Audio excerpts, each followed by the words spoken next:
Eu vivi tudo isso. Estou em Roma e vou contar minha história. Se inscreva no canal Doc Enigmas.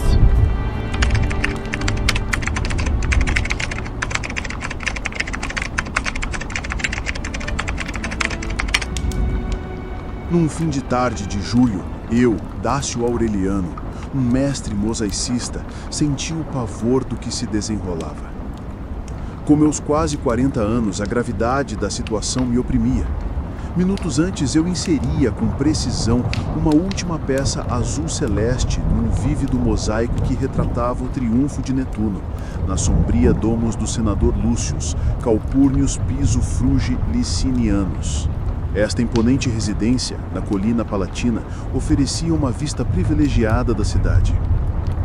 De lá, a vasta extensão de Roma normalmente oferecia uma sinfonia de sons.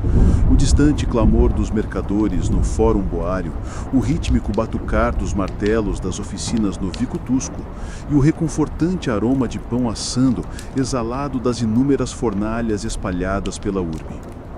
Contudo, hoje, um cheiro distinto, acre e pungente começou a dominar o ar. Uma leve fumaça, inicialmente ignorada pela casa do senador como mais uma fogueira das densamente povoadas Insula e próximas aos Circos Maximus, agora se estendia pelo céu, tingindo o azul costumeiro com um cinza ameaçador. Meu coração batia descompassado, um tambor de pavor. Nossa modesta morada, nosso pequeno refúgio, ficava perigosamente perto do próprio Circus Maximus, o epicentro desse inferno que se alastrava. Vesta, minha esposa prática e forte, cujas mãos eram hábeis na arte intrincada da tecelagem, certamente estaria lá, com nossos filhos, consumida por um medo que eu só podia imaginar. Minha irmã mais nova, Lídia, trabalhava como ajudante de padeiro no Fórum Boário, bem no caminho desse incêndio implacável, apanhada na onda inicial de pânico que agora dominava a cidade. Pelos becos serpenteantes do velabro, o habitual burburinho do meio-dia cessou, substituído por um crescente murmúrio de apreensão. Conseguia quase ver Lúcio, o rude, mas honesto comerciante de grãos, parando no meio de uma negociação, seus olhos astutos semicerrados em direção ao horizonte que escurecia, tentando discernir a natureza da fumaça.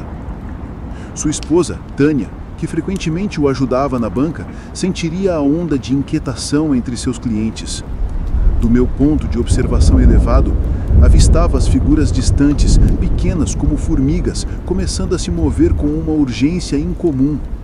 Na suburra, o coração pulsante e superlotado de Roma, imaginava Fávio, meu aprendiz de 18 anos e espírito vibrante, talvez trocando pigmentos quando um grito distante quebraria o din rítmico da vida cotidiana.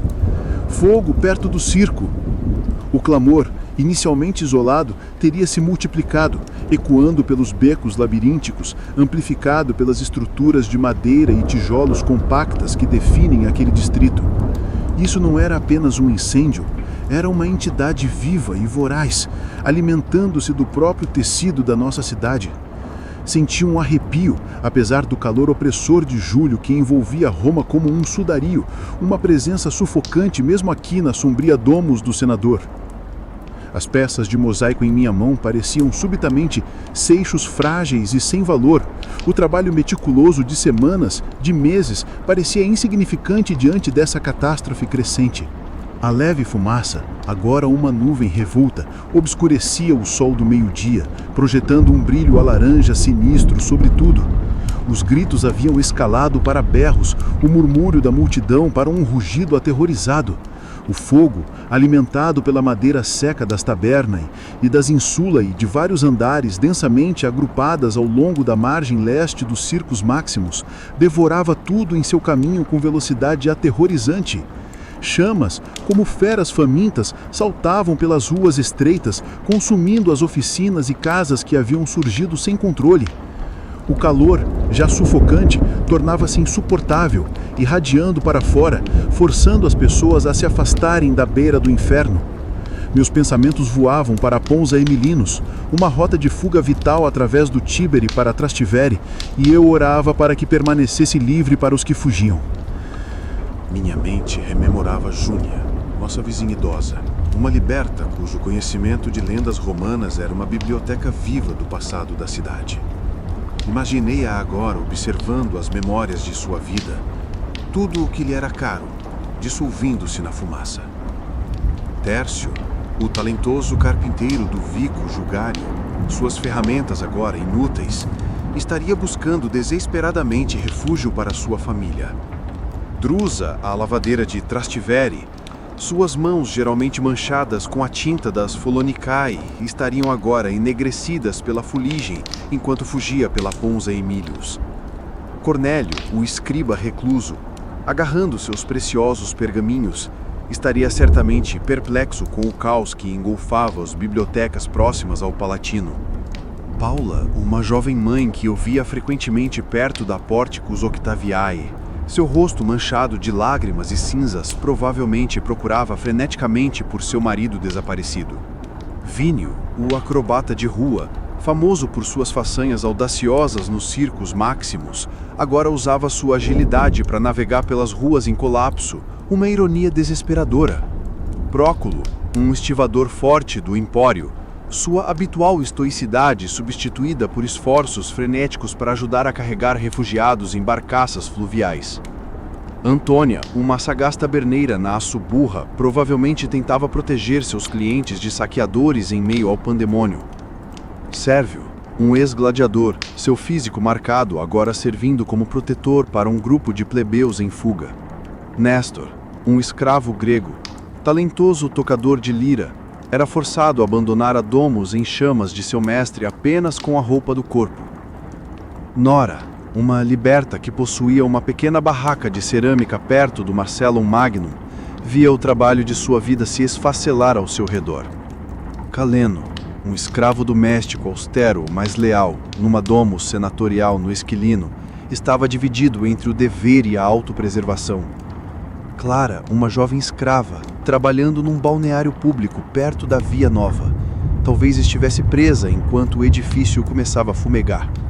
Zenon, um liberto sírio e médico habilidoso, provavelmente atendia freneticamente os feridos em postos de triagem improvisados.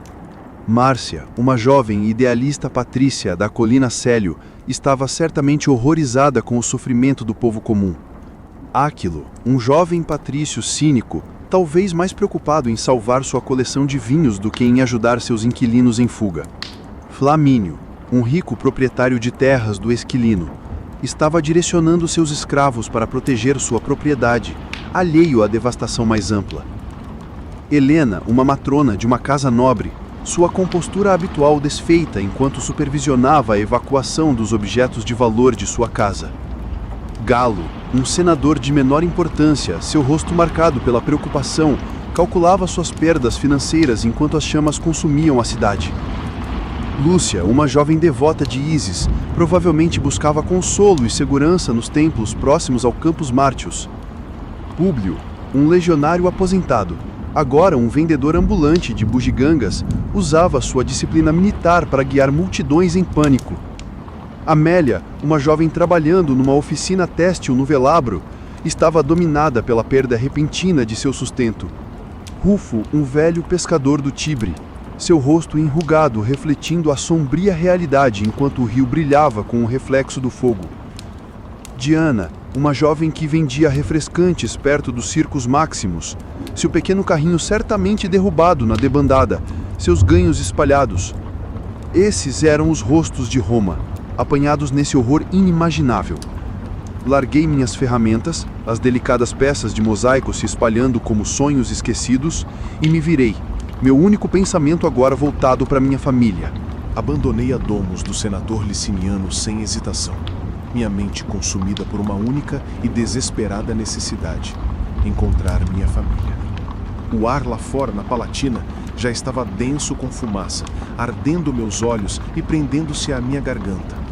O céu, antes de um azul brilhante, era agora uma tela revolta de cinza e laranja, iluminada por baixo pelo brilho insaciável do inferno. Rompi a onda inicial de pânico, uma maré caótica de humanidade fluindo pelas encostas da Palatina em direção à parte baixa da cidade. Os caminhos, normalmente organizados, estavam tomados por cidadãos em fuga, seus rostos marcados pelo medo e desespero. Desci o Clivus Palatinos, a rua estreita que leva diretamente da colina. Cada passo era uma luta contra a corrente de corpos desesperados. Uma mulher, agarrando uma criança pequena, tropeçou ao meu lado, seus olhos arregalados de terror. Estendi a mão instintivamente, firmando-a, meu próprio medo momentaneamente eclipsado pela pura necessidade humana de ajudar. Abaixo, nas ruas do Velabro, o fogo rugia com ferocidade ainda maior do que parecia de cima. As tabernas que ladeiam o Vico Tusco já estavam engolfadas, suas fachadas de madeira desmoronando com estalos nauseantes. O fedor de madeira queimada e piche derretido era avassalador. Um cobertor sufocante que roubava cada respiração. Avistei Fausto, irmão mais velho de Vesta, um veterano da 14ª Legião Gêmea e agora um vigia das Vígiles, seu rosto coberto de fuligem e suor, dando ordens a seu pequeno destacamento perto dos condutos da Aqua Cláudia. Eles tentavam direcionar jatos de água, um esforço inútil contra uma fera tão voraz, seus baldes de couro lamentavelmente pequenos diante da vastidão das chamas. Seus esforços pareciam mero gesto, uma súplica desesperada contra uma força imparável. A água, canalizada do aqueduto, sibilava e evaporava quase instantaneamente ao contato com o calor intenso. Chamei por Fausto, mas minha voz se perdeu na cacofonia de gritos e estalos de madeira. Ele estava muito focado, muito imerso na luta desesperada. Sua unidade se movia com uma coordenação prática, embora desesperançosa, recuando de uma estrutura em colapso apenas para confrontar outra igualmente condenada. Pensei brevemente em me juntar a eles, mas a imagem de Vesta e de nossos filhos no Fórum Boário ardia mais forte em minha mente.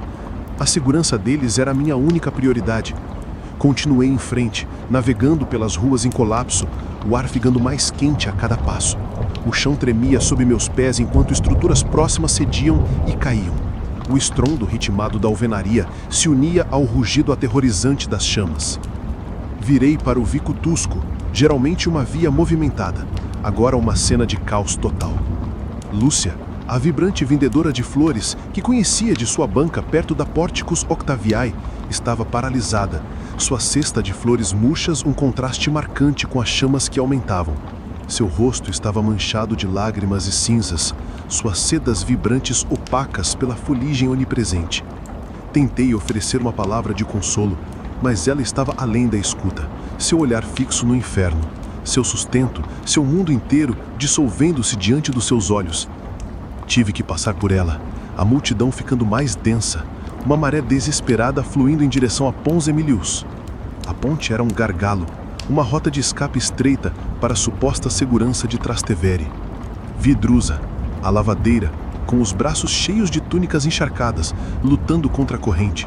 Suas mãos, geralmente manchadas de tinta das Fulonicae, estavam enegrecidas de fuligem enquanto ela abria caminho.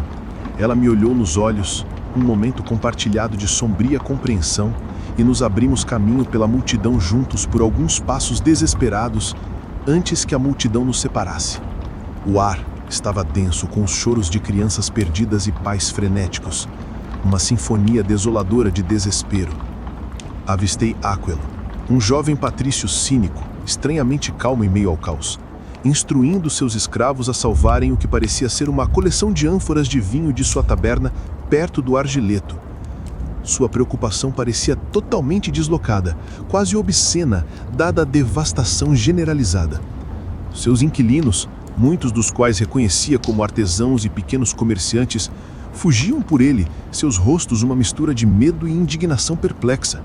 Ele mal os olhava, seus olhos fixos em sua preciosa carga. Era uma demonstração arrepiante de desapego diante de tamanho sofrimento.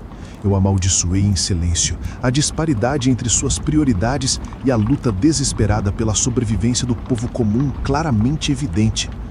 Os ricos frequentemente viviam em uma Roma diferente, mesmo agora, com a cidade em chamas. O calor se intensificava, irradiando para fora, forçando até os mais determinados a manter distância das margens do inferno. Rumores, como faíscas, voavam pelas multidões em pânico, atiçados pelo medo e desespero. Alguns sussurravam que o imperador Nero, supostamente em Antio, havia ordenado um incêndio, Um pensamento arrepiante que adicionava uma camada de pavor ao terror já avassalador. Outros falavam da ira divina, um castigo dos deuses por nossas transgressões.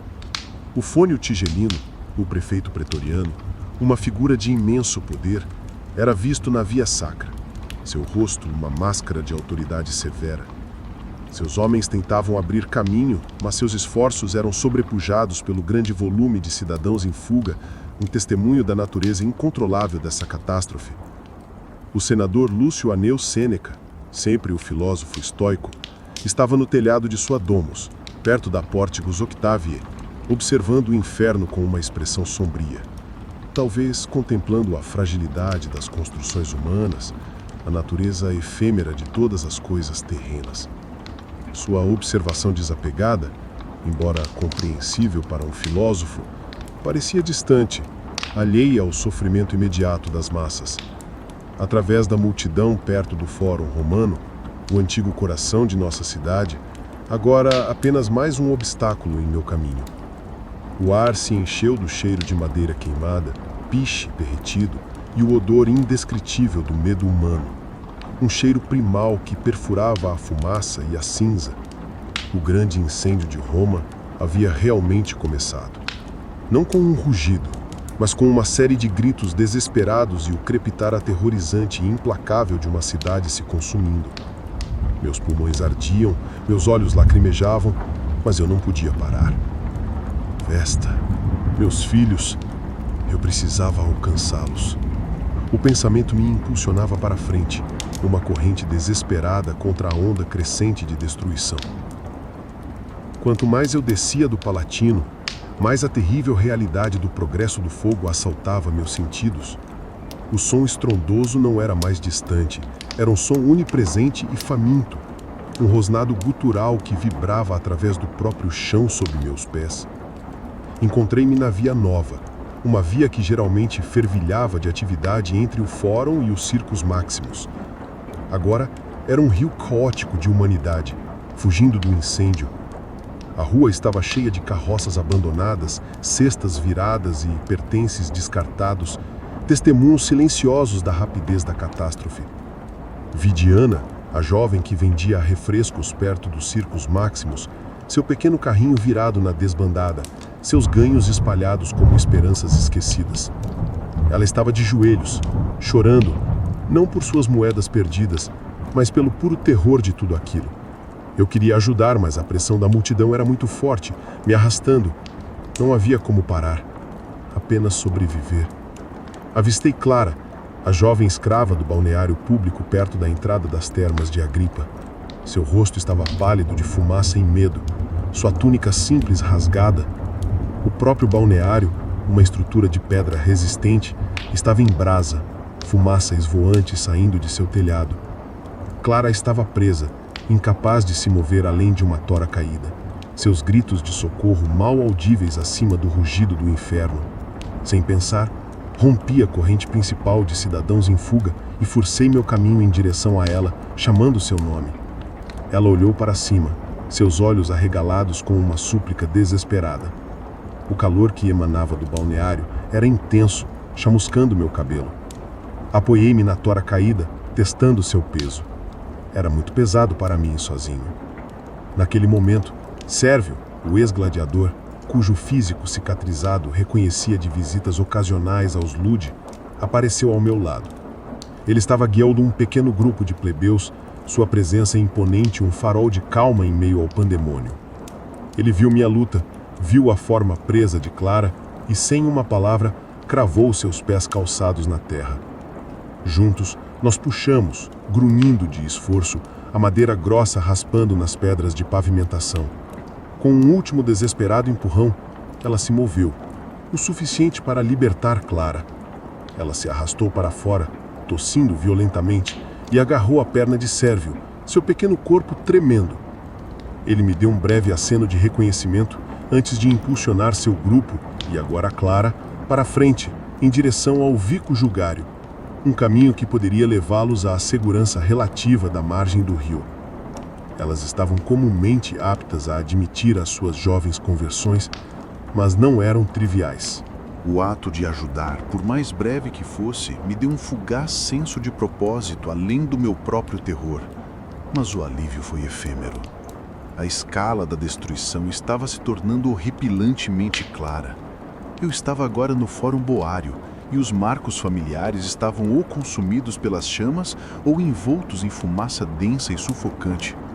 O Templo de Hércules Vencedor, uma estrutura circular que eu frequentemente admirava por seu design elegante, era agora uma silhueta contra um pano de fundo laranja furioso. O Fórum do Gado, geralmente repleto de gado e mercadores, era uma cena de devastação total. Os gritos de animais em pânico misturavam-se aos gritos de humanos. Vi Lúcio, o comerciante de grãos, tentando desesperadamente proteger seus escassos estoques de sua taberna perto do Arco de Jano. Ele estava jogando sacos de grãos em uma pequena carroça puxada à mão, seu rosto sombrio e determinado. Sua esposa, Lídia, minha própria irmã, não estava à vista. Uma nova onda de pânico me invadiu. Corri em direção a Lúcio, desviando de pedaços de escombros em chamas que caíam do céu. "Lúcio, Lídia, você a viu?" Gritei, minha voz rouca pela fumaça. Ele olhou para mim, seus olhos vermelhos. "Dácio, não. Ela correu para o rio, com alguns outros, quando as primeiras chamas alcançaram a Via Nova. Disse que tentaria atravessar a Ponza e Milhos." Suas palavras ofereceram um vislumbre de esperança, uma direção. O rio. A Ponza e Milhos.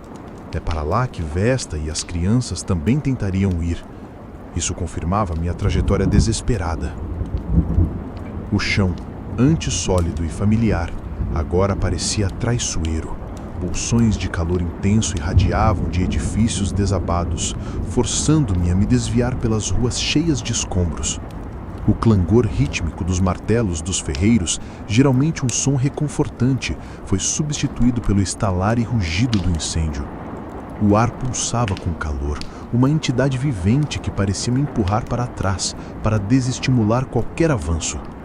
Mas eu não podia ser desestimulado. Eu precisava alcançá-los. O pensamento da força de Vesta, da inocência de meus filhos, alimentava cada um dos meus passos desesperados. Passei pelos restos do que antes fora um vibrante Macellum, um mercado cheio do cheiro de produtos frescos. Agora eram apenas ruínas fumegantes, os ricos cheiros substituídos por cinza e podridão. Nora, a liberta com a barraca de cerâmica perto do Macellum Magnum, estaria ali, o trabalho de sua vida se despedaçando ao seu redor. Espero que ela tenha fugido. Realmente espero. A escala do sofrimento humano era imensa, um testemunho silencioso da marcha implacável do fogo. Forcei-me ainda mais, meus pulmões ardendo, minhas pernas doendo. A esperança de encontrar minha família é uma força singular e motriz através dessa paisagem infernal. O clamor da cidade era agora inteiramente o clamor do fogo, uma sinfonia de destruição. O Fórum Boário era um turbilhão de fumaça, brasas e figuras em pânico. O majestoso templo de Portuno, geralmente um farol de calma, estava agora obscurecido por uma neblina espessa e opressora. O aroma de grãos queimados dos esforços de Lúcio misturava-se com o cheiro acre de madeira, uma mistura nauseante que queimava minhas narinas. Navegava pelas multidões, tentando manter meu foco na direção da Ponza e Milhos, a ponte que oferecia a única esperança real de fuga para Trastevere. Cada passo era um ato deliberado, uma luta contra a corrente de corpos em fuga.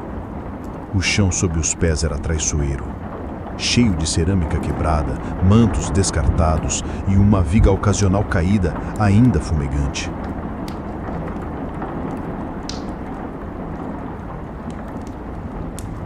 Avistei um pequeno grupo aglomerado perto da Pórticos à Emília, um enorme complexo de armazéns ao longo do Tibre.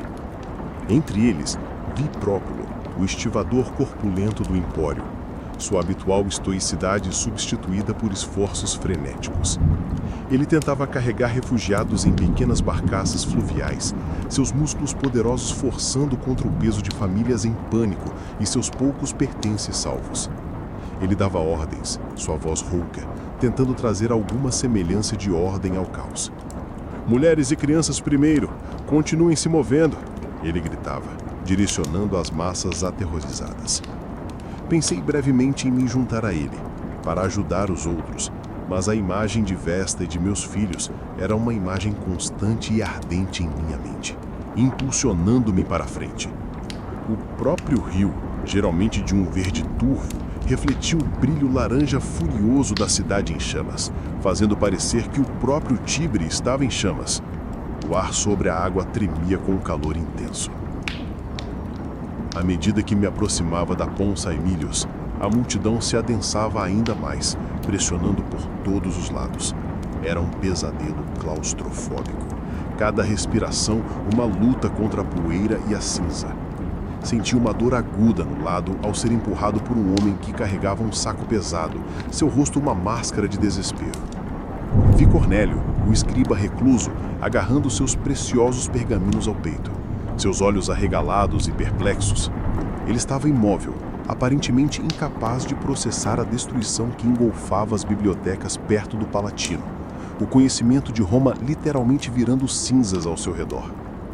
Tentei puxá-lo, instá-lo a seguir em frente, mas ele resistia, seu olhar fixo nas estruturas em chamas. "Os pergaminhos, o conhecimento", ele murmurava, sua voz sufocada pelo desespero. Tive que deixá-lo, por mais doloroso que fosse. A sobrevivência exige escolhas brutais. A ponte em si era um espetáculo aterrorizante. Os arcos de pedra da Ponça Emílios, embora robustos, pareciam gemer sobre o peso esmagador do êxodo frenético. Pessoas empurravam e se debatiam, o medo superando qualquer senso de civilidade. Ouvi um grito de criança, agudo e desesperado, quando um menino pequeno quase foi pisoteado. Uma mulher, Paula, uma jovem mãe que eu reconhecia, apertava seu bebê contra o peito, seu rosto manchado de lágrimas e cinzas. Ela procurava freneticamente por seu marido desaparecido, sua cabeça girando entre os rostos desesperados, suas súplicas por informações engolidas pelo rugido do fogo. Eu queria ajudar, mas a corrente da humanidade me empurrava implacavelmente para a frente. O ar estava denso com os gritos dos perdidos, os gritos aterrorizados daqueles que tentavam direcionar o fluxo e o crepitar e rugido implacáveis das chamas, agora mais próximos do que nunca. O calor era opressor, irradiando das estruturas em chamas que margeavam as margens do rio. Notei Públio, o legionário aposentado, agora um vendedor ambulante de bugigangas perto do Fórum Olitório, usando sua disciplina militar para guiar multidões em pânico. Ele estava em uma junção estreita, direcionando as pessoas com gestos firmes e autoritários, seu rosto enrugado e sério, mas resoluto. "Por aqui, para a ponte! Continuem se movendo!" ele gritava, sua voz surpreendentemente forte em meio ao barulho. Sua presença, uma pequena ilha de ordem em um mar de caos, oferecia um breve e fugaz momento de segurança, mas não era o suficiente para conter a onda de pânico. A marcha implacável do fogo continuava, devorando tudo em seu caminho. Edifícios ao longo do Clivus Publicísios estavam em chamas, suas madeiras gemendo antes de desabar em chuvas de faíscas. O sol poente, o pouco que penetrava a fumaça, era um laranja-sangue, projetando sombras longas e distorcidas que dançavam com as chamas. Finalmente, cheguei ao pé da Ponça Emílios, a pedra fria sob minhas mãos enquanto agarrava o corrimão para me apoiar. O Tibre ao baixo, normalmente agitado com barcaças e pequenos barcos de pesca, estava agora apontilhado de almas desesperadas agarrando a qualquer coisa que flutuava. O outro lado, Transbevere, ainda parecia relativamente intocado, um farol de esperança através do rio turbulento. Meu coração doía com uma esperança desesperada de que Vesta e as crianças já estivessem lá, seguras. Empurrei-me para a ponte, juntando-me ao êxodo desesperado, cada músculo gritando em protesto, mas minha vontade inabalável. Atravessar a Ponça Emílios era menos uma jornada e mais uma corrida desesperada contra uma maré de terror. O rugido do fogo era agora ensurdecedor, e o calor que irradiava das margens em chamas era intenso, fazendo o ar tremeluzir. Eu estava apertado por todos os lados. empurrado por corpos frenéticos, o clamor desesperado de gritos e berros, um cobertor sufocante. Eu me concentrava na textura áspera da pedra sob meus pés calçados, uma pequena âncora no turbilhão. O Tibre abaixo, geralmente uma fita plácida, agora agitava-se com detritos, refletindo o brilho laranja furioso da cidade em chamas, um rio de fogo em si. Avistei Amélia, a jovem que trabalhava na oficina têxtil do Velabro. Ela estava agarrada ao parapeito de pedra da ponte, seu rosto completamente sobrecarregado, seus olhos arregalados com um olhar de descrença atônita. Suas roupas, geralmente brilhantes com as tinturas de seu ofício, estavam agora opacas de cinzas. Imaginei seu sustento, seu mundo inteiro transformando-se em fumaça e cinzas de volta no Velabro. Tentei falar com ela, oferecer uma palavra, mas minha garganta estava em carne viva e o barulho era muito grande. Ela nem parecia registrar minha presença, seu olhar fixo no inferno, paralisada pela enormidade de sua perda. A escala da destruição, a obliteração de tantas vidas e meios de subsistência, parecia completamente avassaladora. Ao finalmente pisar para fora da ponte, na relativa segurança da margem de Trastevere, o ar ainda estava denso com fumaça, mas o calor imediato e sufocante do incêndio diminuía. Aqui, o pânico era diferente. Era um alívio desesperado misturado com uma busca frenética por entes queridos. As ruas estreitas de Trastevere, os vicoli que se afastavam do rio, estavam agora cheios de refugiados. Pessoas sentavam-se nas portas, seus rostos manchados de fuligem, suas expressões uma mistura de exaustão e choque profundo. Os murmúrios silenciosos de luto elevavam-se acima do rugido distante do fogo através do Tibre. Avistei Rufo, o velho pescador, seu rosto enrugado, refletindo a sombria realidade, quando o rio brilhava com o reflexo do fogo, seu sustento, seu mundo inteiro, ameaçado pela devastação.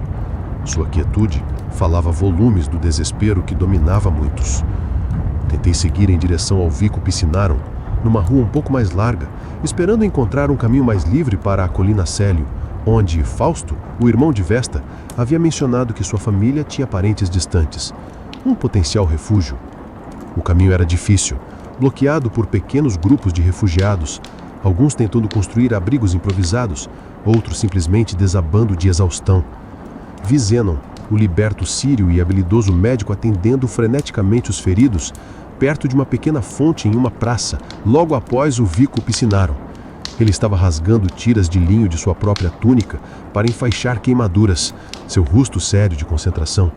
Sua dedicação, mesmo em meio ao caos, era um testemunho da resiliência do espírito humano.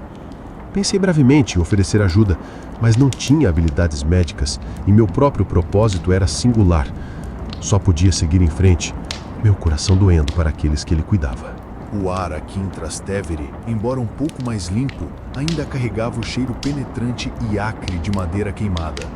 O calor, embora não tão sufocante quanto perto dos Circus Maximus, ainda era perceptível, um lembrete constante do inferno do outro lado do rio. O céu permanecia um ominoso cinza alaranjado, mesmo quando a noite começava a cair, as chamas fornecendo uma iluminação antinatural e aterrorizante. Ouvi os gritos distantes dos vigílios ainda combatendo o incêndio, seus clamores um desafio fútil contra o poder do fogo. O som rítmico de seus baldes, antes um símbolo de esperança, era agora apenas um ritmo fraco e desesperado engolido pelo inferno rugidor. Minha busca continuava, meus olhos vasculhando cada rosto, meus ouvidos forçando para uma voz familiar. Cada segundo que passava sem encontrá-los aprofundava um nó de pavor em meu estômago. O pensamento da segurança deles era a única coisa que me mantinha em movimento por essa paisagem desolada. A noite desceu sobre Trastevere, mas a verdadeira escuridão permaneceu ilusória, banida pelo inferno do outro lado do Tibre. Toda a cidade, do outro lado do rio, brilhava com um laranja furioso e pulsante, lançando sombras grotescas e dançantes pelas ruas que eu agora navegava.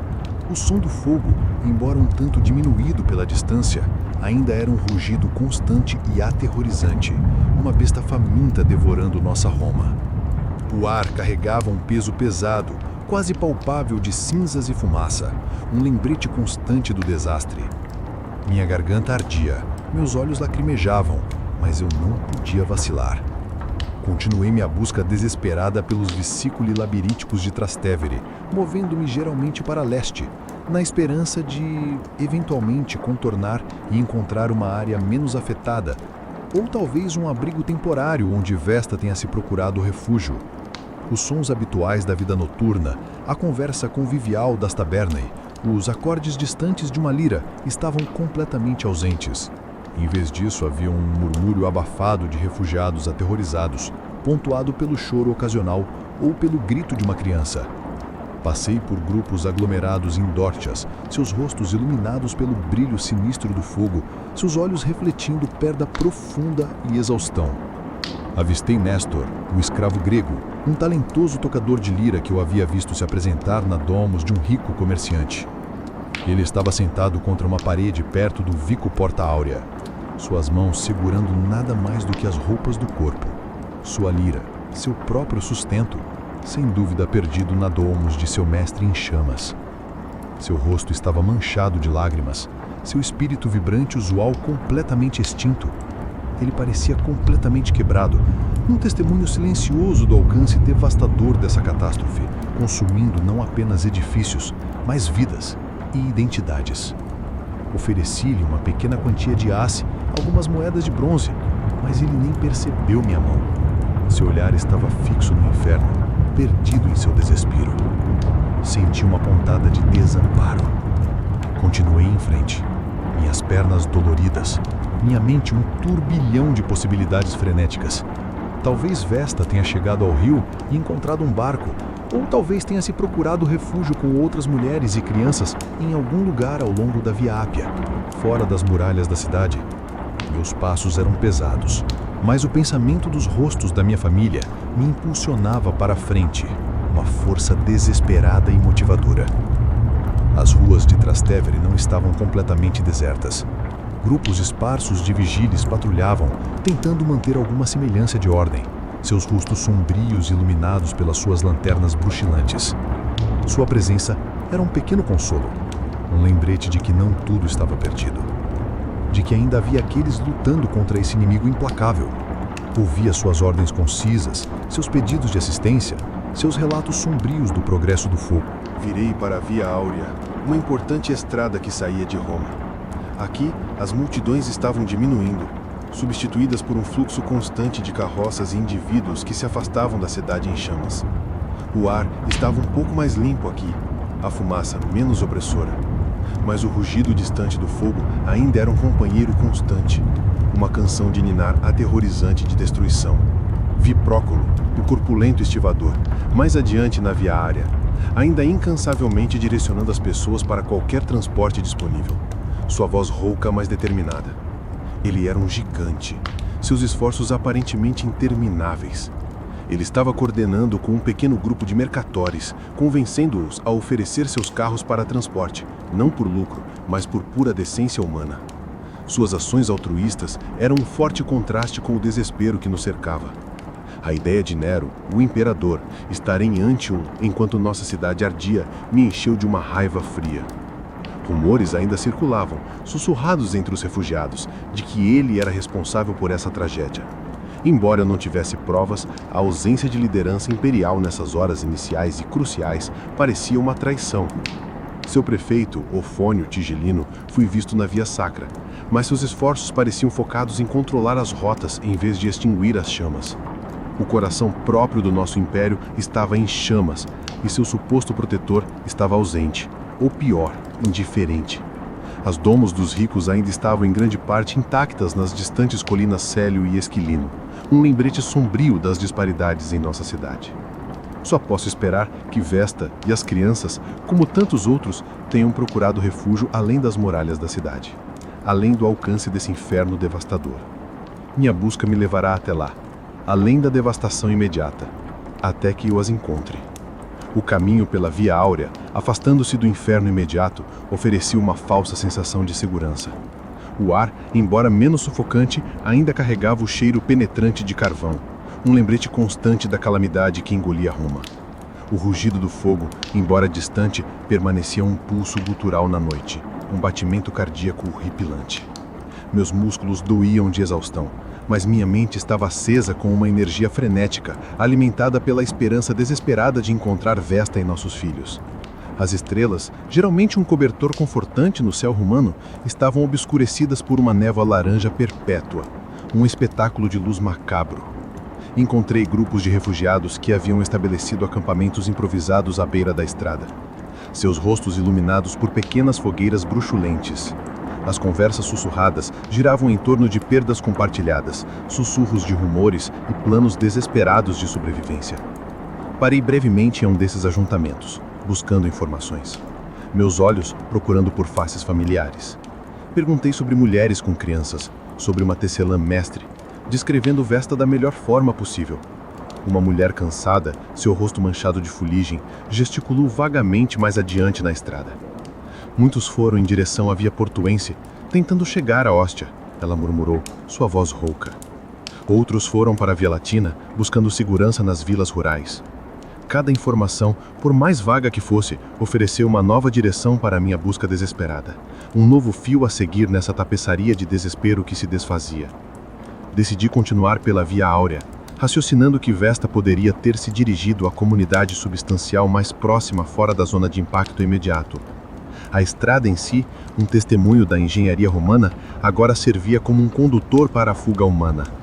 Carroças carregadas com alguns pertences salvos rangiam, os rostos de seus ocupantes sombrios. Vi Néstor de novo, o tocador de lira, agora se movendo com um pequeno grupo de outros, seus passos lentos e pesados. Ele carregava um pequeno pacote esfarrado, tudo o que lhe restava. Ele ainda parecia completamente quebrado, a música ausente de seus olhos. Desejei-lhe bem, sem palavras, e segui em frente. Enquanto caminhava, observei as reações daqueles que encontrava. Alguns, como as famílias exaustas, simplesmente buscavam descanso. Outros, como um grupo de jovens que encontrei perto da Aqua Alcietina, parecem ter se voltado para o oportunismo, seus olhos procurando por bens abandonados, um reflexo arrepiante da quebra da ordem. Cerrei os punhos, resistindo à vontade de intervir. Meu foco deveria permanecer inabalável. Não podia me dar ao luxo de me distrair, não quando o destino de minha família estava em jogo. A Aqua Alcietina, que geralmente fornecia água para a Naumáquia, agora parecia insignificante diante do pano de fundo do incêndio. O respingo frio de uma pequena fonte por onde passei era um forte contraste com o calor opressor que irradiava da cidade distante. O ar engrossou novamente ao me aproximar de um conjunto de vilas ao longo da Via Áurea, logo fora do Pomerium. Essas grandiosas residências, cercadas por altos muros, pareciam intocadas pelo fogo, um forte contraste com a devastação dentro da cidade. Vi Helena, uma matrona de uma casa nobre, sua habitual compostura desfeita enquanto supervisionava a evacuação frenética dos bens valiosos de sua casa para carros à espera. Escravos corriam de um lado para outro, seus braços carregados de móveis intrincados, baús de prata e rolos de tecidos caros. Ela estava gritando ordens, sua voz estridente de ansiedade, completamente absorvida na preservação de sua riqueza material. A justa posição de seus esforços frenéticos para salvar posses contra o pano de fundo de uma cidade em chamas, de vidas sendo perdidas, era uma pílula amarga de engolir. Isso destacava o vasto abismo entre os privilegiados e o povo comum. Pressionei em frente, a visão aprofundando minha determinação em encontrar Vesta. Ela nunca priorizaria bens materiais sobre a vida humana. Sua força, sua resiliência são ao que me agarro. Minha mente acelerava, imaginando suas ações, seus instintos protetores para com nossos filhos. Ela enfrentou a multidão na Ponza em milhos. Ela procurou um vizinho que tivesse uma carroça? A incerteza me corroía, uma dor constante e surda sobre a superfície do meu medo. Os sons do campo, o chirlear dos grilos, o farfalhar das folhas eram fracos e sobrepujados pelo rugido distante e persistente da cidade em chamas. Um lembrete constante do inferno que consumia nosso lar. O brilho laranja antinatural no horizonte era um farol de pavor. A paisagem fora do Pomerium, ao longo da Via Áurea, era uma estranha justaposição de fuga desesperada e os ritmos mundanos da vida rural. Embora o brilho distante da cidade em chamas pintasse o horizonte com uma luz macabra, o cheiro de fumaça diminuía notavelmente, substituído pelo aroma terroso de campos e olivais. Minhas pernas estavam pesadas, cada passo um esforço, mas um novo tipo de resolução enrijeceu dentro de mim. Eu não estava mais apenas fugindo, estava ativamente procurando, meu olhar varrendo cada rosto nos grupos esporádicos de refugiados que encontrava. Desviei-me da estrada principal, seguindo uma trilha menor que levava a um punhado de fazendas e vilas modestas, esperando que rotas menores e menos congestionadas pudessem ter sido tomadas por aqueles que buscavam evitar o êxodo principal. A trilha era irregular, empoeirada, e minhas sandálias levantavam pequenas nuvens a cada passo. O silêncio aqui era profundo, quebrado apenas pelo distante e aterrorizante rugido do fogo e pelo balido ocasional de ovelhas de um pasto próximo. Essa quietude súbita depois da cacofonia da cidade parecia inquietante, algo antinatural. Passei por uma pequena e despretensiosa vila rústica, seus campos aparentemente intocados pela catástrofe. Um grupo de escravos, seus rostos sombrios, tentava pastorear um pequeno rebanho de cabras, seus esforços lentos, seus pensamentos claramente em outro lugar.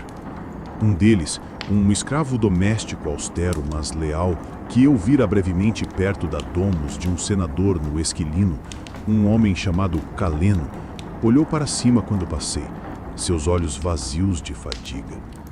Ele ofereceu um aceno leve, quase imperceptível, de compreensão compartilhada, um reconhecimento silencioso do sofrimento generalizado. Sua presença ali, longe do inferno, sugeria que seu mestre devia ter fugido, abandonando alguns de seus bens menos valiosos. Continuei pela trilha, minha mente repassando todos os cenários possíveis. Vesta era engenhosa. Ela teria pensado nos filhos primeiro, sempre. Talvez ela tenha procurado refúgio com seu irmão, Fausto, o vigia da Vigílis, mas ele estava combatendo o incêndio perto do Aventino. Teria ele tido tempo para organizar a fuga de sua família? A incerteza me roía. O sol começou sua lenta ascensão, pintando o céu cheio de fumaça com listras de roxo contundido e laranja furioso. O novo dia não trouxe alívio, apenas a aterrorizante confirmação de que o fogo ainda rugia. Encontrei uma pequena família, aninhada sob uma oliveira antiga, seus rostos pálidos de exaustão.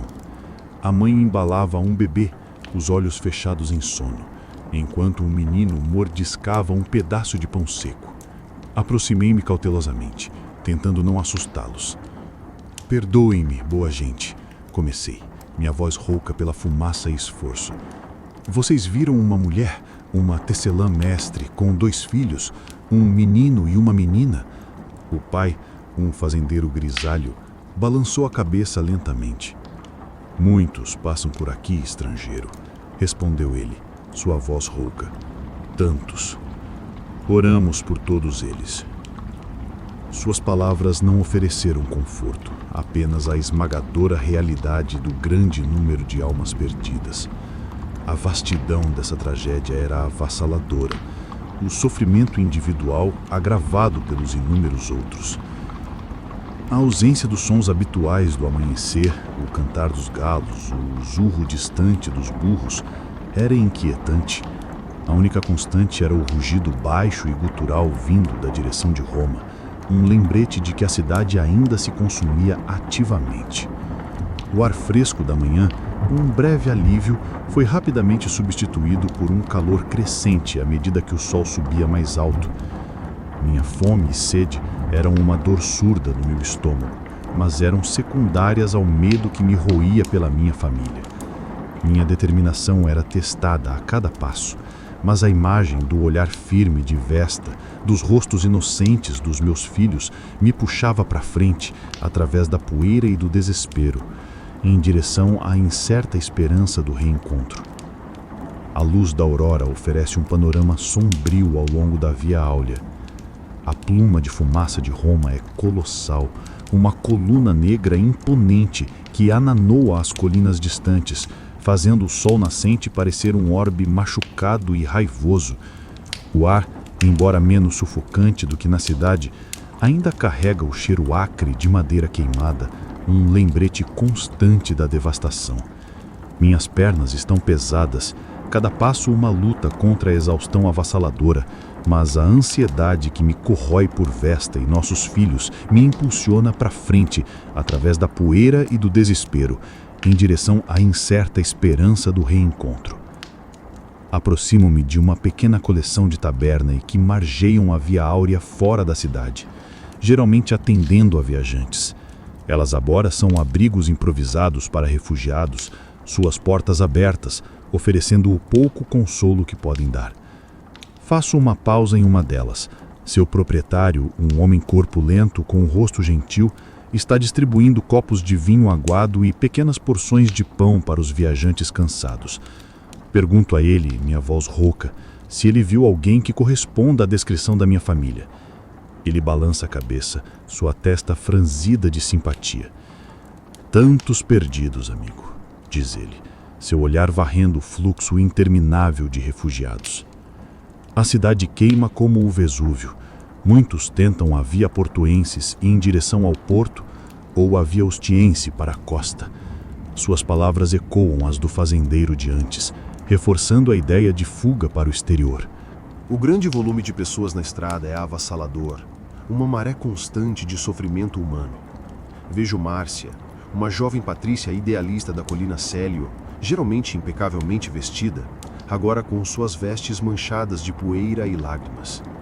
Ela se move entre o povo comum, oferecendo ajuda que pode, um forte contraste com o áquilo egoísta que vi ontem. Ela enfaixa o joelho esfolado de uma criança, seu rosto marcado por um horror genuíno diante do sofrimento. Sua compaixão é um farol nessa paisagem desolada. É um estranho consolo ver um nobre de Roma agir com tanta humanidade, provando que nem todo privilégio leva à indiferença. Prossigo, meu destino agora pendendo para a via Ostiense, raciocinando que uma cidade portuária como Ostia poderia oferecer um refúgio mais organizado, ou mesmo uma chance de embarcar em um navio para outra parte do império, longe do inferno.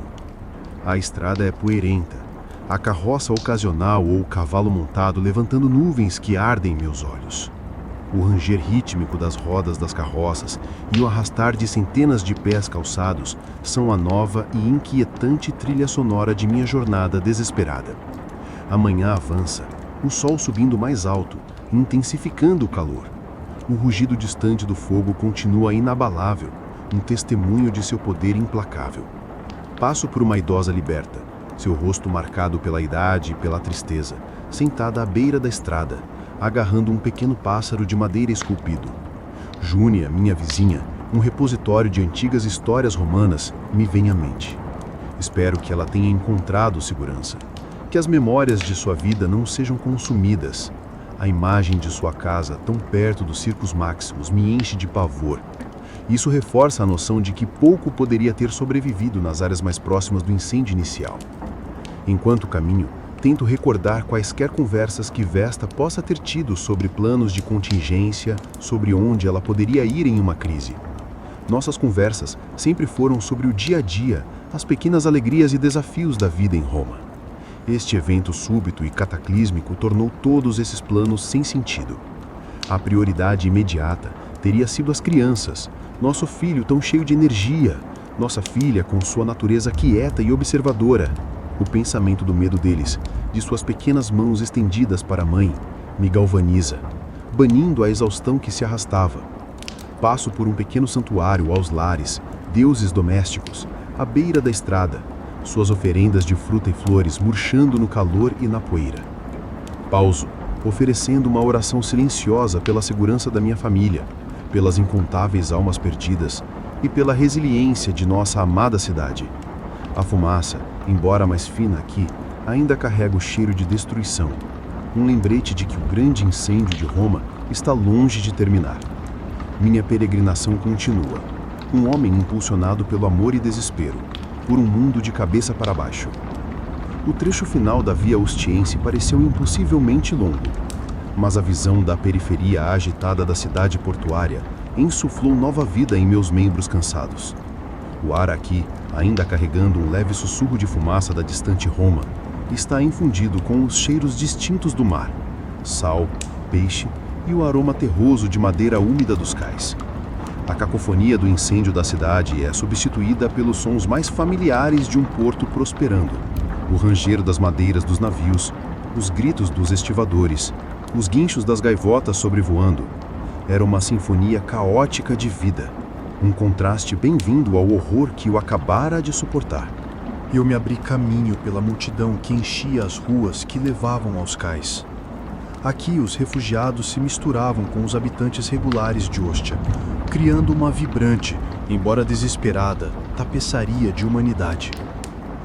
Vi Próculo, o robusto estivador do Empório, dando ordens perto de um guindaste de carga, seus esforços incansáveis.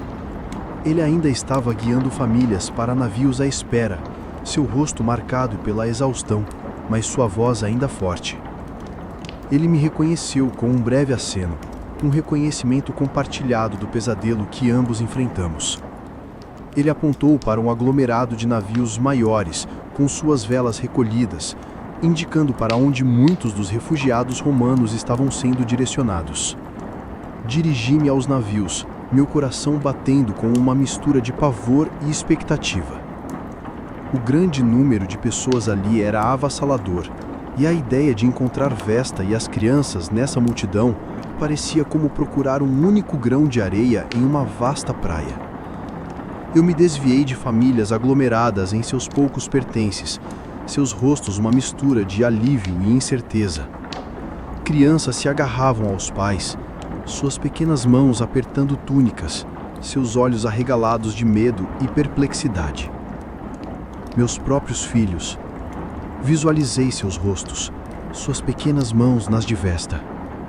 Avistei um posto de socorro improvisado montado perto do porto de Augusto, onde pequenos grupos de cidadãos de Ostia distribuíam comida e água. Zenão, o liberto sírio e hábil médico, estava lá, ainda cuidando incansavelmente dos feridos, seu rosto manchado de fuligem, mas seus movimentos precisos e propositais. Ele era verdadeiramente uma dádiva divina para aquelas pessoas que sofriam. Não me aproximei dele diretamente, não querendo disturbar seu trabalho vital, mas sua presença, sua dedicação, era outro pequeno farol de esperança naquele tempo sombrio. Isso me lembrava que, mesmo diante de uma destruição generalizada, a humanidade persiste.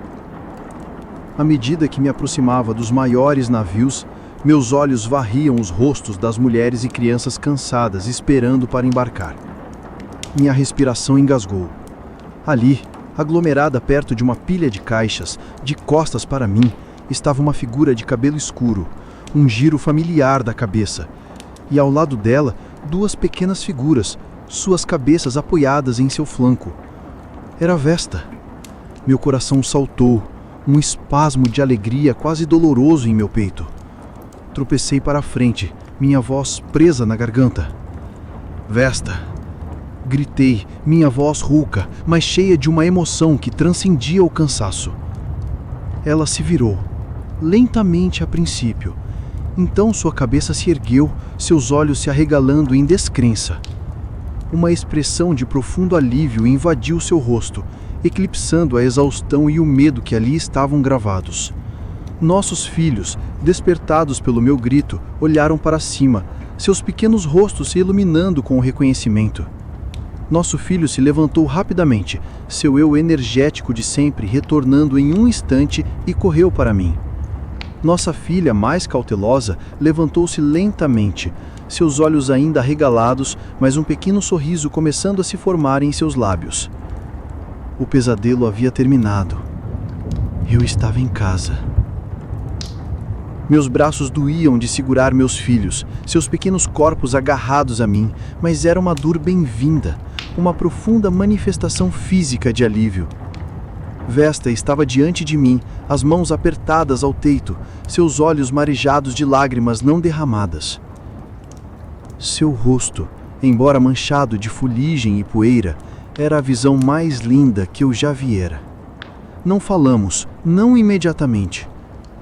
Os sons do porto agitado desvaneceram em insignificância, enquanto simplesmente ficávamos ali, uma pequena ilha de reencontro em um mar de refugiados. O brilho distante e furioso de Roma, ainda visível no horizonte, parece de alguma forma menos ameaçador agora, diminuído pela presença avassaladora de nossa família reunida. Vesta falou finalmente, sua voz suave, rouca. Dácio, eu temia ter te perdido. Suas palavras, simples como são, transmitiam a profundidade aterrorizante de sua própria jornada, seu próprio desespero. Ela me contou como reuniu as crianças, como os gritos de fogo perto do circo ecoaram terrivelmente perto de nossa pequena morada. Ela narrou a corrida frenética pelo Fórum Boário, a fuga estreita pela Pons Emilius, o aperto esmagador dos corpos. Sua natureza pragmática, sua resiliência a impulsionaram. Ela ouvira suspiros sobre os esforços de socorro organizados em Ostia e os conduziu incansavelmente até esse porto, e até encontrou Drussa, a lavageira, perto do Tibre, e elas se ajudaram brevemente através do pandemônio inicial. A pura bravura de suas ações, seu foco inabalável em nossos filhos, me encheu de imenso orgulho e gratidão. Nosso filho, finalmente soltando seu aperto, começa a recontar sua própria jornada aterrorizante. Suas palavras jorrando em uma enxurrada de admiração e medo infantis. Ele fala das chamas rugidoras, dos edifícios desabando, do esmagador aperto das pessoas. Nossa filha, mais quieta e observadora, agarra-se à túnica de Vesta, sua pequena mão enfiada na de sua mãe, seus olhos ainda refletindo uma apreensão profunda. Sentamos juntos, uma pequena família ninhada em meio ao caos dos cais, mas sentindo-nos completamente completos. Os sons do porto, os gritos de negociadores e marinheiros, o ranger de cordas, o bater das ondas contra os cais, formam um novo pano de fundo para nossas vidas. Uma trilha sonora de sobrevivência e resiliência. O forte e salgado cheiro do ar marinho enche meus pulmões. Um forte contraste com a fumaça sufocante de Roma. O entardecer se aproxima, lançando longas sombras sobre o movimentado porto. Encontramos um local pequeno e relativamente tranquilo, longe do caos imediato do embarque, perto de um armazém onde provisões estão sendo descarregadas. Observo os recém-chegados, exaustos e desesperados, ainda chegando pela via Ostiense, seus rostos um espelho do meu de apenas algumas horas antes. A escala do sofrimento humano ainda é imensa, mas por este momento, meu próprio medo imediato é substituído por um profundo, quase avassalador, sentimento de alívio. Estamos seguros. Estamos juntos. As notícias de Roma, transmitidas boca a boca, continuam a filtrar-se para Ostia. O fogo ainda ruge. Uma besta insaciável consumindo o próprio coração do império. Rumores persistem sobre Nero, alguns o condenando, outros defendendo seus esforços de socorro. Ofônio Tigelino está sendo dito estar orquestrando uma limpeza implacável. Sua autoridade severa evidente mesmo à distância. O senador Lúcio Aneu Sêneca, sempre o filósofo, é rumores de estar profundamente perturbado pelo desastre, talvez contemplando o futuro frágil do império. Esses sussurros são distantes, no entanto. Pertencem a um mundo do qual, por agora, escapamos. Ficaremos em Ostia por um tempo, para descansar, para curar, para simplesmente estarmos juntos. O futuro é incerto. Roma, nosso lar, está devastada. As ínsulas são escombros, o fórum uma ruína. Meu estúdio de mosaico, minhas ferramentas, o trabalho da minha vida, tudo se foi. Mas temos um ao outro. E isso, percebo, é mais precioso do que qualquer peça de mosaico. O som da respiração constante de Vesta ao meu lado, o peso suave de meus filhos enquanto adormecem, são os sons mais confortantes que já conheci. Sobrevivemos. E, por enquanto, isso é o suficiente. A noite se desenrola, cheia do murmúrio tranquilo do mar. Uma canção de ninar para a resiliência de nossa família despedaçada, mas inabalável. O sol nascia sobre Ostia, tingindo o céu de tons pálidos de laranja e cinza, uma lembrança constante da cidade ardente. Mas para além da fumaça e do terror recém-vivenciado, a vida em Trastevere e nas vilas rurais também se redefinia, moldada pelas cinzas e pelas perdas. Júnia, a idosa liberta e guardiã de lendas, não conseguiu escapar de sua casa no Velabro. Seus ossos frágeis e seu apego às memórias de uma vida em Roma aprenderam. Foi encontrada dias depois por equipes de resgate, sentada em sua cadeira favorita, circundada pelas ruínas fumegantes da sua casa, com um sorriso sereno nos lábios. Como se o passado de Roma que ela tanto amava a tivesse finalmente acolhido em seu próprio pó. Sua morte foi um lembrete pungente de que nem todos puderam ou quiseram fugir, preferindo a companhia da história que tanto reverenciavam. Tércio, o carpinteiro talentoso do Vico Jugário, conseguiu levar sua família para a relativa segurança de Trastevere, mas seu espírito estava quebrado. Ele nunca mais pegou suas ferramentas com a mesma paixão. Em vez disso, dedicou-se a reconstruir casas para os mais necessitados, recusando o pagamento. Um homem transformado pela tragédia, encontrando propósito no serviço àqueles que perderam tudo. Drusa, a lavadeira de Trastevere, continuou sua vida na margem oeste do Tíberi, suas mãos lavando a fuligem de tônicas, mas seus olhos sempre fixos na silhueta carbonizada de Roma. Ela se tornou uma figura de resiliência. Sua voz rouca de tanto gritar no incêndio, agora entoava canções de trabalho, que eram hinos à sobrevivência e à esperança de um novo amanhecer. Cornélio, o escriba recluso, foi de fato encontrado dias depois, ainda perto das ruínas de sua biblioteca, próxima ao Palatino. Seus preciosos pergaminhos haviam se transformado em cinzas em suas mãos. Ele estava desorientado, murmurando trechos de textos antigos que ninguém mais compreendia. O fogo não apenas consumiu os livros, mas a própria sanidade de Cornélio, deixando uma sombra do que fora, um monumento vivo à efemeridade do conhecimento diante da fúria da natureza. Paula, a jovem mãe que Dácio viu procurando freneticamente por seu marido, jamais o encontrou. Ela e seu bebê acabaram em Óstia, onde ela se juntou a outras viúvas, encontrando força na solidariedade. Ela se tornou uma voz incansável por aqueles que perderam seus entes queridos, uma ferida aberta que nunca cicatrizou completamente, mas que a impulsionava a lutar por um futuro mais seguro para seu filho. Vínio, o acrobata de rua, usou sua agilidade para resgatar crianças presas em edifícios em colapso, tornando-se um herói anônimo na Suburra. Suas acrobacias, antes para entretenimento, agora salvavam vidas. Ele recusou qualquer recompensa, seu único desejo era ajudar. Após o incêndio, ele jamais voltou a se apresentar, dedicando sua vida a trabalhar com os órfãos de Roma, ensinando-lhes a sobreviver e a encontrar alegria em meio à adversidade, um testamento da transformação que o desastre pode operar em uma alma. Antônia, a sagaz taberneira da Suburra, de fato protegeu seus clientes de saqueadores com a ajuda de Sérvio, o ex-gladiador. Juntos, eles formaram uma dupla improvável, a inteligência afiada de Antônia combinada com a força bruta de Sérvio, transformando sua taverna em um refúgio seguro para os desabrigados. Após o incêndio, eles se casaram, uma união forjada nas chamas, e reconstruíram sua taverna, que se tornou um símbolo de resistência e comunidade para os habitantes da Suburra. Néstor, o escravo grego e tocador de lira, encontrou um novo caminho em Óstia. Ele nunca recuperou sua lira, mas sua música interior o impulsionou a compor novas melodias, hinos de lamento e esperança que consolavam os refugiados. Sua arte, antes restrita aos domos dos ricos, agora pertencia ao povo.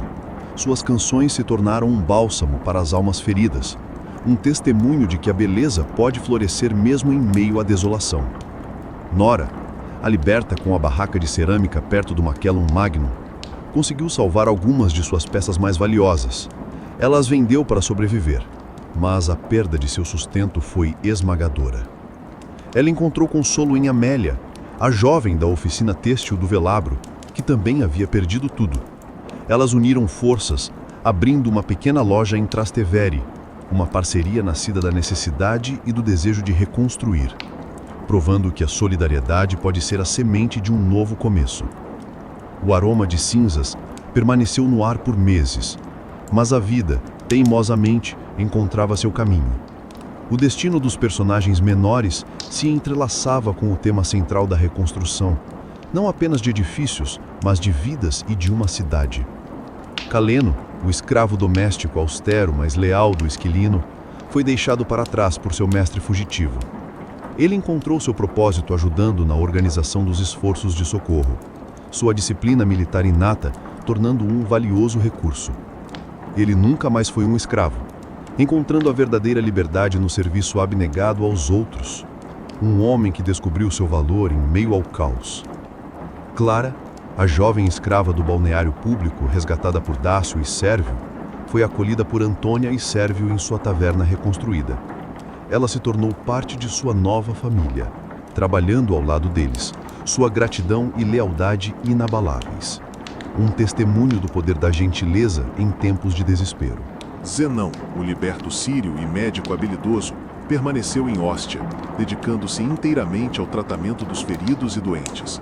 Sua reputação cresceu e ele se tornou uma figura reverenciada, um símbolo da capacidade de cura e compaixão em uma época de imensa dor. Ele nunca cobrou por seus serviços, acreditando que a medicina era um dom, não um negócio, vivendo uma vida de propósito e altruísmo que transcendeu as ruínas de Roma. Márcia, a jovem e idealista Patrícia da Colina Célio, tornou-se uma voz proeminente nos esforços de socorro e reconstrução. Ela usou sua influência e recursos para fundar hospitais e abrigos para os desabrigados, desafiando as expectativas de sua classe.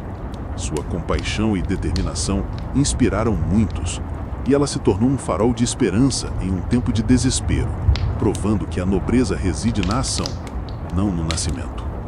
Áquilo, o jovem patrício cínico, lamentou a perda de sua coleção de vinhos mais do que a destruição da cidade. Ele tentou reconstruir sua fortuna, mas o incêndio o deixou amargurado e isolado.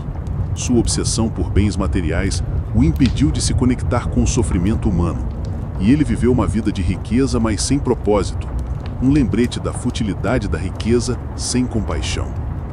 Flaminho, o rico proprietário de terras do Esquilino, conseguiu proteger sua propriedade, mas sua indiferença ao sofrimento dos outros o alienou. Sua fortuna permaneceu intacta, mas ele se tornou uma figura solitária e desconfiada, sua vida um eco vazio em sua grandiosa, mas desabitada, domus, provando que nem tudo que é materialmente salvo traz felicidade. Helena, a matrona da Casa Nobre, também conseguiu salvar seus objetos de valor, mas a experiência do incêndio a mudou. Ela se tornou mais caridosa, dedicando parte de sua riqueza a ajudar os desabrigados, percebendo a fragilidade de sua própria existência. Sua compostura habitual retornou, mas com uma nova camada de humildade e empatia, um testemunho de que a tragédia pode amolecer até os corações mais endurecidos. Galo, o senador de menor importância, viu suas perdas financeiras se acumularem, mas o incêndio também o despertou para a fragilidade do poder. Ele se tornou um defensor da reforma, usando sua voz no Senado para argumentar por políticas que ajudassem o povo comum. Um homem que encontrou sua verdadeira vocação na adversidade. Lúcia, a jovem devota de Ísis, encontrou consolo e segurança nos templos de Trastevere, onde a comunidade a acolheu. Ela dedicou sua vida ao sacerdócio, tornando-se uma figura de fé e esperança para muitos. Sua devoção inabalável em face da destruição, um lembrete do poder da fé em tempos de incerteza. Públio, o legionário aposentado, continuou a usar sua disciplina militar para organizar a reconstrução e os esforços de socorro em Trastevere. Ele se tornou uma figura de liderança comunitária, seus conselhos práticos e sua presença resoluta inspirando confiança. Um herói silencioso que ajudou a forjar uma nova comunidade a partir das cinzas. Amélia, a jovem da oficina têxtil, e Nora, a liberta com a barraca de cerâmica, prosperaram em Trastevere. Sua loja de artesanato, Fênix Renascida, tornou-se um símbolo de resiliência e cooperação feminina, provando que a criatividade e a parceria podem florescer mesmo após a devastação. Rufo, o velho pescador do Tibre, nunca mais se sentou à beira da água com a mesma quietude. O rio, que antes era seu sustento, agora refletia a sicar da cidade. Ele encontrou consolo em contar histórias dos velhos tempos para as crianças de Trastevere, um guardião da memória em um mundo em mudança, garantindo que as histórias de Roma, tanto as gloriosas quanto as trágicas, nunca fossem esquecidas. Finalmente, Diana, a jovem vendedora de refrescos, recuperou seu carrinho e encontrou um novo ponto em Trastevere. Ela servia refrescos gelados para os trabalhadores da reconstrução e seu pequeno negócio se tornou um local de encontro e camaradagem. Seu sorriso, antes marcado pelo terror, agora irradiava uma nova esperança, um símbolo de que a vida, mesmo após o grande incêndio, encontraria sua doçura novamente. O fogo havia purificado Roma e, para muitos, trouxe um novo começo, um novo propósito, forjado nas cinzas da tragédia.